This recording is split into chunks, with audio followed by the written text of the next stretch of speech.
Hi guys, welcome to our channel. నిన్న big boss house లో full tension. Emmanuel ఒక్క మాట చెప్పడంతో తనుజకు కోపం వచ్చేసింది. తనపై వచ్చిన వ్యాఖ్యలు బాగా నచ్చలేదు. తనుజ వెంటనే కౌంటర్ ఇచ్చింది. మా నాన్న జోలికొస్తే తాట తీస్తా అని గట్టిగా చెప్పేసింది. ఇమాన్యుయల్ కాస్త షాక్ అయ్యాడు. అతను మాత్రం సీరియస్ గా కాకుండా చెప్పానని అంచనా వేసే ప్రయత్నం చేశాడు. కానీ తనుజ లెక్క చేయలేదు. కుటుంబం మీద ఎవరు కమెంట్ చేస్తే ఆమె వెనక్కి తగ్గదు అని స్పష్టం చేసింది.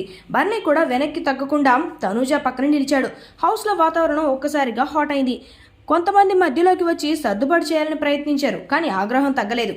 హౌస్ మేట్స్ అందరూ ఫీల్ అయ్యారు.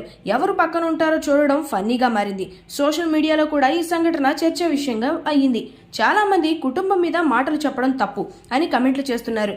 ఇమాన్యుయల్ కొంతమందికి ఫన్నీగా అనిపించాడట. తనుజ ధైర్యాన్ని కూడా ఎక్కువ మందికి ఇంప్రెస్ చేసిందట. రాబోయే రోజుల్లో ఈ ఘర్షణ ఎక్కడికి దారి తీస్తుందో హౌస్ లో అందరూ ఆసక్తిగా ఎదురు చూస్తున్నారు. ఈ వీడియో మీకు నచ్చినట్లయితే లైక్ చేయండి, షేర్ చేయండి, సబ్స్క్రైబ్ చేయండి. Thanks for watching.